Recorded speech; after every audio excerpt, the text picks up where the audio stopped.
حي على الفلاح.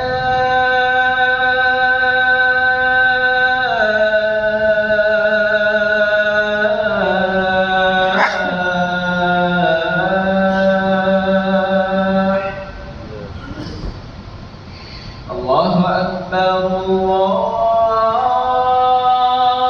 أكبر. لا إله إلا الله.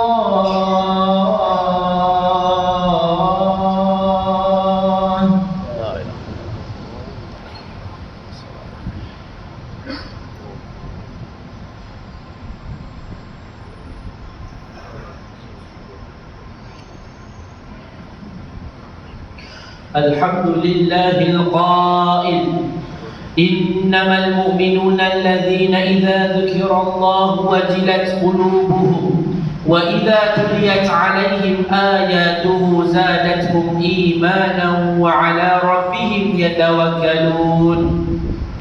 أشهد أن لا إله إلا الله وحده لا شريك له وأشهد أن محمدا عبده ورسوله. اللهم صل وسلم على سيدنا محمد وعلى آله وصحبه أجمعين. أما بعد، فيا أيها المسلمون اتقوا الله، أوصيكم وإياي بتقوى الله، فقد فاز المتقون. قال الله تعالى: يا أيها الذين آمنوا اتقوا الله حق تقاته ولا تموتن إلا وأنتم muslimun. Muslimin yang dirahmati Allah sekalian, pada hari yang mulia ini marilah sama-sama kita tingkatkan ketakwaan kepada Allah Subhanahu wa taala dengan melaksanakan segala perintahnya dan menjauhkan segala larangannya. Semoga kita semua akan tergolong dalam golongan orang-orang yang beriman serta beroleh rahmat dan keampunan Allah Subhanahu wa taala. Tajuk khutbah kita pada hari ini ialah agama Islam, agama perpaduan. Muslimin yang dirahmati Allah Subhanahu wa taala, Allah Subhanahu wa taala berfirman dalam surah Al-Imran ayat 103, A'udzu billahi minasyaitonir rajim. Wa'tasimu bihablillahi jami'an wa la tafarraqu wadhkuru ni'matallahi 'alaikum id kuntum a'da'an fa'alafa baina qulubikum فأصبحتم بنعمته إخوانا وكنتم على شفا حفرة من النار فأنقذكم منها كذلك يبين الله لكم آياته لعلكم تهتدون. Dan berpegang teguhlah kamu sekalian kepada tali Allah, agama Islam, dan janganlah kamu bercerai-berai, dan kenanglah nikmat Allah kepada kamu ketika kamu bermusuh-musuhan semasa jahiliyah dulu. Lalu Allah menyatukan di antara hati kamu sehingga kamu bersatu padu dengan nikmat Islam, maka menjadilah kamu dengan nikmat Allah itu orang-orang Islam yang bersaudara, dan kamu dahulu telah berada di tepi jurang neraka disebabkan kekufuran kamu semasa jahiliyah. Lalu Allah selamatkan kamu dari neraka itu disebabkan nikmat Islam juga. Demikianlah Allah menjelaskan kepada kamu ayat-ayat keterangannya supaya kamu mendapat petunjuk hidayahnya. Hadirin yang dirahmati Allah sekalian, umat yang kuat adalah umat bersatu padu dan umat yang sejahtera, yang tidak mudah digugat dan gentar dengan mana-mana ancaman atau kehutan. Islam adalah agama yang menganjurkan perpaduan kerana dengannya keamanan dan kestabilan dapat ditegakkan. Sebaliknya, Islam sama sekali menolak berlakunya perpecahan kerana ianya akan membawa kepada kehancuran dan ketinggalan.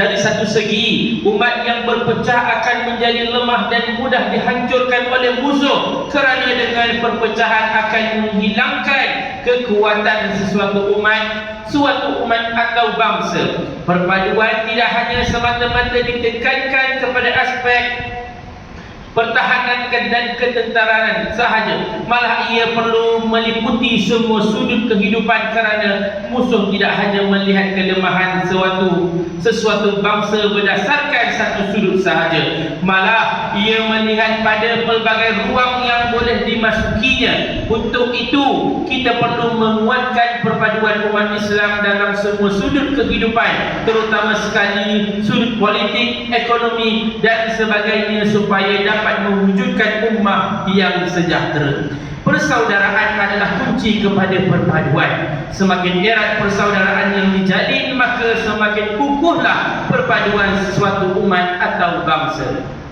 Oleh itu, konsep dan semangat persaudaraan perlu dipupuk dan disematkan dalam hati sanubari setiap umat manusia, kerana ia merupakan ciri-ciri orang beriman. Sebaliknya, permusuhan dan perseteruan adalah musuh utama kepada persaudaraan.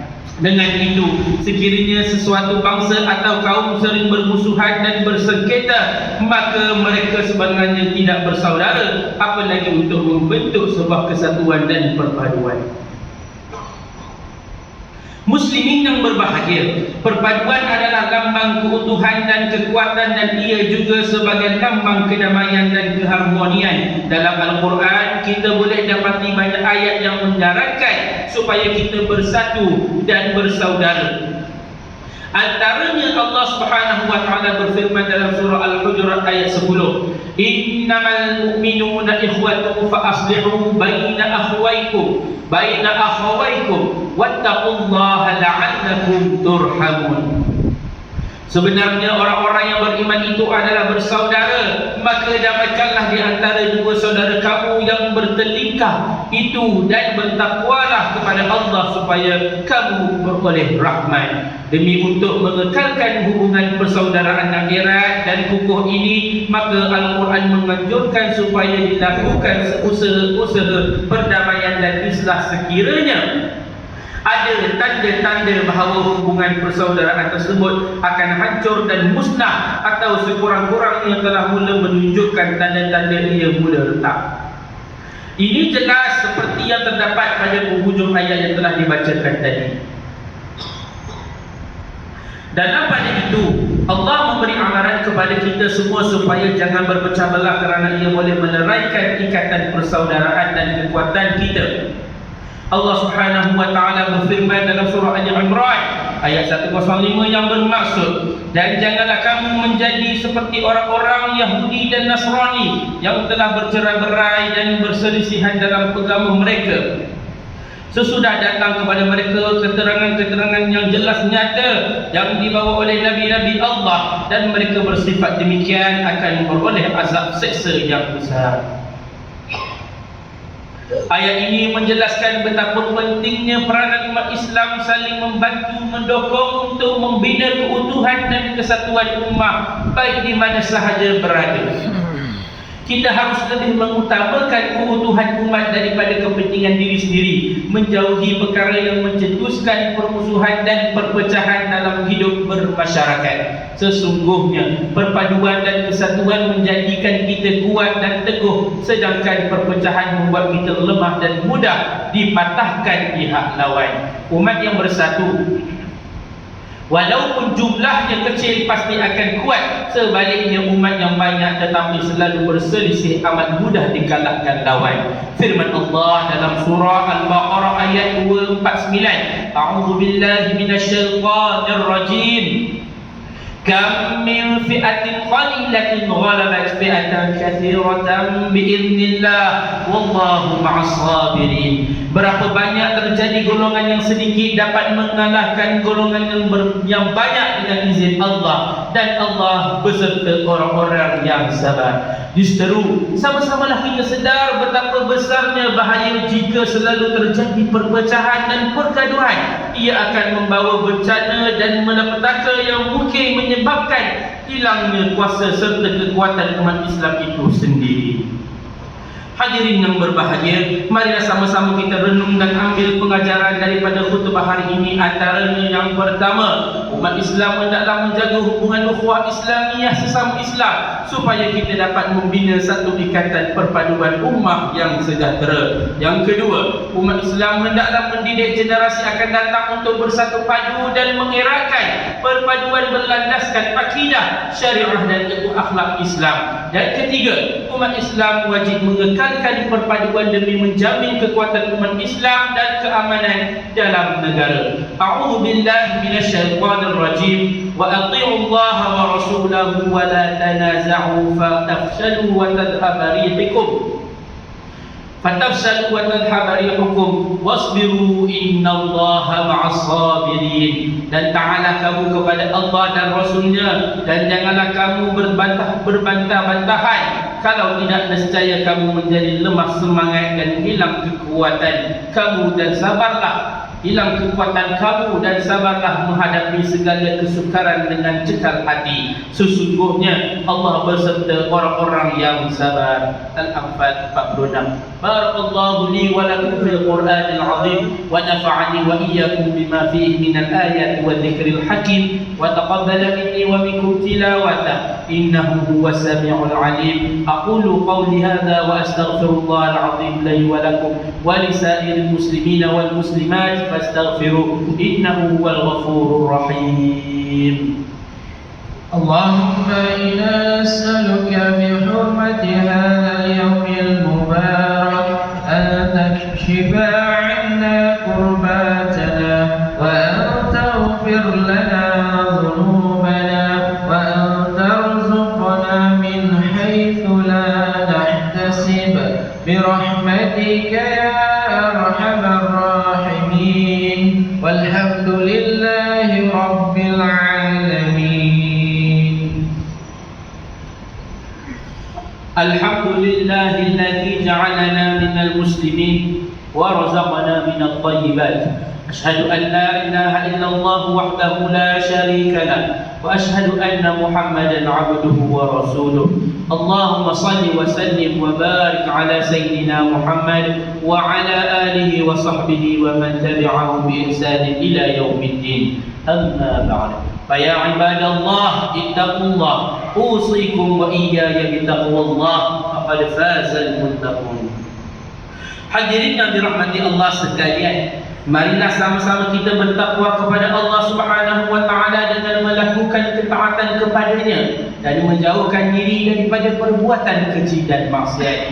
Inna Allaha wa malaikatahu yusalluna 'alan nabi ya ayyuhalladzina amanu sallu 'alaihi wa sallimu taslima. Allahumma salli wa sallim 'ala sayyidina Muhammad wa 'ala alihi wa ashabihi ajma'in. Allahumma ighfir lil muslimina wal muslimat wal mu'minina wal mu'minat al ahya'i minhum wal amwat innaka sami'un qarib mujibud da'wat wa ya qadiyal hajat. اللهم اعز الاسلام والمسلمين واهلك الكفره والمبتدعه والمشركين. اللهم انا نسالك ونتوسل اليك بنبيك الامين ونسالك باسمائك الحسنى وصفاتك العظمى ان تحفظ بعين عنايتك الربانيه وبحفظ وقايتك الصمدانيه جلاله ملكنا المعظم سلطان سلامور سلطان شرف الدين ادريس الحاج ابن المرحوم سلطان صلاح الدين عبد العزيز الحاج.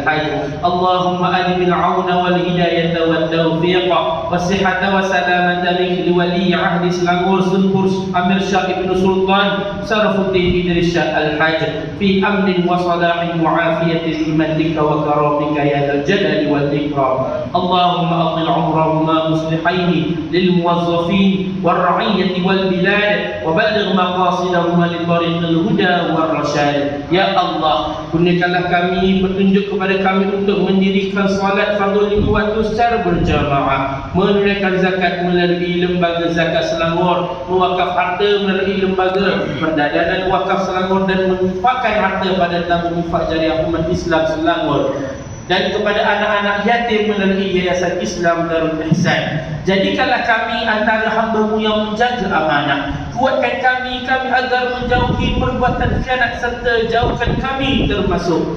Kuatkan iman kami agar menjauhi perbuatan khianat serta jauhkan kami termasuk dalam golongan yang mengabaikan tanggungjawab, dan jauhi negeri dan negara kami daripada kehancuran disebabkan perbuatan rasuah. Serahkan tanggungjawab pemimpin negara kami kepada hamba-Mu yang amanah dan jujur serta tegas dan berani menegakkan kebenaran dan melaksanakan keadilan berlandaskan syariat. Jadikanlah ya Allah masjid dan surau di negeri Selangor rumah-rumahmu yang aman, mempersatukan dan menjadi nadi kekuatan ummah. Allahumma ya dafi'al bala idfa'anna hadzal waba wal bala wal marad wasyada'id wal mihaj bi lutfika ya latif innaka ala kulli syai'in qadir wa bil ijabati